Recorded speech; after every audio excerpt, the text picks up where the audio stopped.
Google Bharat में 75,000 करोड़ रुपए का निवेश करेगा। ये पैसा अगले 5 से 7 साल में खर्च होगा। इस पैसे को डिजिटल इनोवेशन यानी इंटरनेट की दुनिया में नए काम करने और इंफ्रास्ट्रक्चर तैयार करने पर खर्च किया जाएगा। गूगल के सीईओ सुंदर पिचाई ने 13 जुलाई को छठे गूगल फॉर इंडिया कार्यक्रम में यह ऐलान किया है। यह कार्यक्रम में भारत सरकार का इलेक्ट्रॉनिक और इंफॉर्मेशन टेक्नोलॉजी मंत्रालय भी शामिल होता है। इस दौरान सुंदर पिचाई ने पीएम मोदी के साथ भी बात की है। पीएम मोदी ने पिचाई से बातचीत के बारे में ट्वीट करके जानकारी दी है।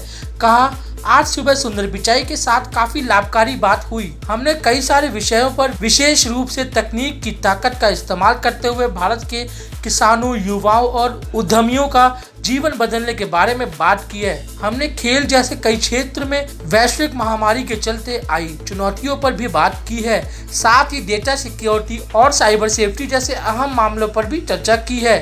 उन्होंने आगे कहा, मैं खुश हूँ कि गूगल ने कई सेक्टर जैसे शिक्षा, digital India, learning, digital payment में काफी प्रयास किया है। उन्होंने कहा कि गूगल में भारत के लिए डिजिटलाइजेशन का फंड बनाया है।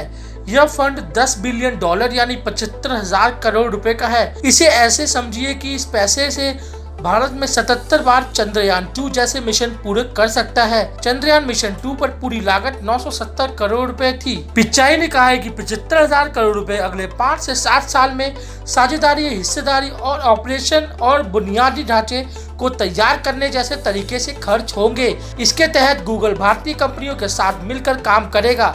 साथ ही कुछ काम वह अकेले भी करेगा और कुछ कामों के लिए वित्तीय मदद करेगा। गूगल के सीईओ ने कहा है कि फंड से आने वाले वर्षों में इंटरनेट को भारत के लोगों के हिसाब से डाला जाएगा। यानी गूगल अपनी बहुत सारी सुविधाएं भारत की अलग अलग भाषाओं के हिसाब से तैयार करेगा, जिसमें आम आदमी आसानी से इंटरनेट का इस्तेमाल कर सके। सुंदर पिचाई ने कहा है कि भारत में 4 क्षेत्रों में निवेश किया जाएगा। पहला, प्रत्येक भारतीय के लिए उसकी भाषा में सूचना और इंटरनेट उपलब्ध कराया जाएगा, फिर चाहे यह हिंदी हो या तमिल हो या पंजाबी हो या मलयालम। दूसरा, नए प्रोजेक्ट और सुविधा की तैयारी की जाएगी जो पूरी तरह भारत की जरूरतों पर आधारित होगी। तीसरा, छोटे कारोबारियों को सशक्त बनाया जाएगा जिससे वे डिजिटली तैयार हो सकेंगे, यानी इंटरनेट के जरिए अपना काम को आगे बढ़ा सकेंगे। चौथा, लोगों से जुड़े कामों में तकनीक और आर्टिफिशियल इंटेलिजेंस को बढ़ावा दिया जाएगा। इसमें स्वास्थ्य, शिक्षा और खेती जैसे क्षेत्र शामिल है। पिचाई ने इस बारे में 2 उदाहरण दिए। एक, फ्लड फोरकास्टिंग सिस्टम यानी बाढ़ की पूर्व सूचना देने वाला तंत्र। इसके जरिए उन इलाकों को पहले ही खाली करा दिया जाएगा जहां बाढ़ आनी होगी, जिससे नुकसान कम होगा। दूसरा, ऑनलाइन पढ़ाने वाली बोलो ऐप। इसका नाम अब रीड अलोंग हो गया है। इसके जरिए बच्चे खुद से पढ़ते और सीखते हैं। यह ऐप भारत के लिए बनाई गई थी, लेकिन अब इसे 180 देशों में उपलब्ध कराया गया है। पिचाई ने इंटरनेट साथी का नाम कार्यक्रम की सफलता के बारे में बताया। उन्होंने दावा किया है कि भारत में 3 करोड़ महिला को डिजिटल स्किल सीखने में मदद मिलेगी।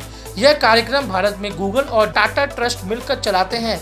इसमें महिलाओं को मोबाइल और इंटरनेट चलाने के बारे में सिखाया जाता है। भारत में 2500 से ज्यादा यूट्यूब क्रिएटर हैं, जिनके 10 लाख से ज्यादा सब्सक्राइबर्स हैं। पिछले कुछ सप्ताह में पिचाई ने इनसे पनीर, मखनी, पिज्जा बनाना सीखा है। भारत में आज 2.7 करोड़ छोटे कारोबारी इंटरनेट पर मौजूद है। ये लोग सर्च और मैप्स के जरिए आसानी से ढूंढने जा सकेंगे। पिचाई ने कहा है कि आने वाले सालों में जो इनोवेशन होंगे उनका नेतृत्व भारत करेगा।